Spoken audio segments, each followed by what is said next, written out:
नमस्कार मित्रों, आज चिंतन में ईश्वर निष्पक्ष न्यायकारी है। इस समस्त विश्व के मूल में एक शासक, संचालक एवं प्रेरक शक्ति काम करती है। सूर्य, चंद्र, नक्षत्र, ग्रह, उपग्रह निरंतर अपनी नियत चाल से अविश्रांत यात्रा जारी रखे हुए हैं। तत्वों के सम्मिश्रण से एक नियत व्यवस्था के अनुसार तीसरा पदार्थ बन जाता है। बीज अपनी ही जाति के पौधे उत्पन्न करता है। सूर्य एक पल का विलंब किए बिना ठीक समय उदय और अस्त होता है। समुद्र में ज्वार भाटा नियत समय पर आते हैं। पृथ्वी, जल, वायु, अग्नि, आकाश सबकी क्रियाएं अचूक हैं। नन्हे नन्हे अदृश्य परमाणु अत्यंत द्रुत गति से हरकत चलते हैं, पर उनकी इस गति में रंच मात्र भी अंतर नहीं आता। एक परमाणु को दूसरे परमाणु से लड़ाने के रहस्य को ढूंढकर वैज्ञानिकों ने प्रलयंकारी परमाणु बम बनाए हैं। यदि एक सेकंड में हजारों मील की गति से घूमने वाले यह परमाणु आपस में लड़ जाया करते तो आए दिन प्रलय उपस्थित हो जाया करती। परंतु हम देखते हैं कि प्रकृति का हर एक परमाणु अपने गुण कर्म को ठीक प्रकार कर रहा है। यदि सृष्टि में नियमितता न होती तो एक भी वैज्ञानिक आविष्कार सफल न होता। आग कभी गर्मी देती, कभी ठंडक, तो भला उसके भरोसे कोई काम कैसे होता। नित्य अनेकों वैज्ञानिक आविष्कार हो रहे हैं। इनका आधार इसी पर निर्भर है कि प्रकृति की दृश्य और अदृश्य शक्तियाँ अपने नियत नियमों से रंच मात्र भी विचलित नहीं होती। यह सर्वमान्य और सर्वविदित तथ्य है कि प्रकृति की समस्त क्रिया प्रणाली नियमित है। उसके मूलभूत नियमों में कभी अंतर नहीं पड़ता। इस नियमितता और गतिशीलता के मूल में जो एक सत्ता अवश्य है। विचार और प्राण से रहित जड़ प्रकृति अपने आप इस क्रियाकलाप को नहीं चला सकती। रेल, मोटर, इंजन, हवाई जहाज, तलवार, कलम आदि जितने भी निर्जीव यंत्र हैं, उनके चलाने वाला कोई न कोई सजीव प्राणी अवश्य होता है।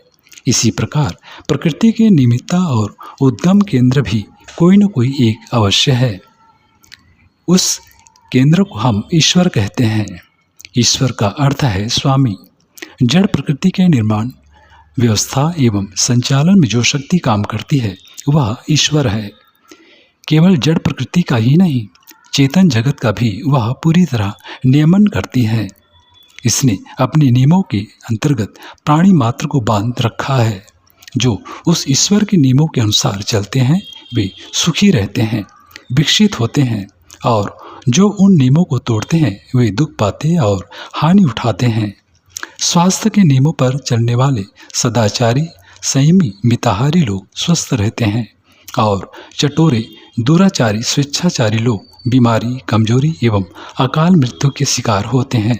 इसी प्रकार सामाजिक, मानसिक, बौद्धिक, आत्मिक, धार्मिक, आर्थिक, राजनीतिक क्षेत्र में भी काम करने वाले ईश्वरीय नियमों का ठीक प्रकार से पालन करते हैं। वे उन क्षेत्रों में स्वस्थता, समृद्धि एवं उन्नति प्राप्त करते हैं, और जो उन नियमों के प्रतिकूल कार्य करते हैं वे उन क्षेत्रों में दुष्परिणाम भुगतते हैं। पराक्रम, पुरुषार्थ, प्रयत्न, लगन, साहस, उत्साह एवं धैर्य यह सब सफलता के मार्ग की ईश्वरीय पगडंडियां हैं। इन पर जो चलते हैं वे अभीष्ट सिद्धि को प्राप्त कर लेते हैं। जो इस राजमार्ग पर नहीं चलते वे पिछड़ जाते हैं। ईश्वर पूर्णतया निष्पक्ष न्यायकारी नियम रूप हैं। वह किसी के साथ रत्ती भर भी रियायत नहीं करता। जो जैसा करता है वह वैसा ही भोगता है। अग्नि या बिजली के नियमों के अनुसार यदि उनके काम लिया जाए तो भी हमारे लिए बहुत ही उपयोगी सिद्ध होती हैं, पर यदि अग्नि या बिजली का दुरुपयोग किया जाए तो वह भयंकर दुर्घटना उपस्थित कर देती है। इसी प्रकार जो लोग ईश्वरीय नियमों के अनुसार काम करते हैं उनके लिए ईश्वर वरदाता, त्राता, रक्षक, सहायक, कृपा, सिंधु, भक्त वत्सल हैं। पर जो उनके नियमों में गड़बड़ी करता है उसके लिए वह यम, काल, अग्नि, संकर, वज्र एवं दुर्दैव बन जाता है। मनुष्य को स्वतंत्र बुद्धि देकर ईश्वर ने उसे काम करने के लिए स्वच्छंद अवश्य बना दिया है, पर नियमन अपने ही हाथ में रखा है।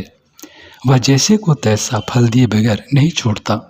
आग और लकड़ी को इकट्ठा करना या न करना यह हमारी इच्छा पर निर्भर है, पर उन दोनों को इकट्ठा होने पर ईश्वरीय नियमों के अनुसार जो ज्वलन क्रिया होगी उसे रोकना अपने वश की बात नहीं है। इसी प्रकार शुभ अशुभ कर्म करना तो हमारे अपने हाथ में है, पर उनसे जिन भले बुरे परिणामों की उत्पत्ति होगी वह ईश्वरीय नियामक शक्ति के हाथ में है। जैन और बौद्ध कर्म के फल की अनिवार्यता स्वीकार करते हैं, अतएव वे सूर्य को ब्रह्म की द्वितीय सत्ता को मानते हैं। सत्कर्म करना, प्रकृति के कठोर अपरिवर्तनशील नियमों का ध्यान रखना, अपने आचरणों और विचारों को ईश्वरीय नियमों की मर्यादा में रखना ईश्वर पूजा है। अपनी योग्यता और शक्तियों को सम्मानित करना, बाहुबल के आधार पर आगे बढ़ना, अपने भाग्य का स्वयं निर्माण ईश्वरवादियों का प्रधान स्वभाव होता है, क्योंकि वे जानते हैं कि सबलों, क्रियाशीलों और जागरूकों को बढ़ाना और कमजोरों, अकर्मण्यों एवं असावधानों को नष्ट करना प्रकृति का नियम है। इस कठोर नियम में किसी के बुद्धि कोई परिवर्तन नहीं हो सकता। मित्रों, ईश्वरवादी इस नग्न सत्य को भली भांति जानते हैं कि ईश्वर उन्हीं की मदद करता है जो अपनी मदद आप करता है।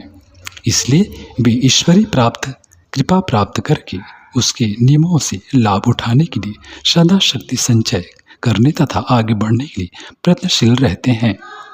आत्मनिर्भर और आत्मावलंबी होते हैं। अपने भाग्य का आप निर्माण करते हैं।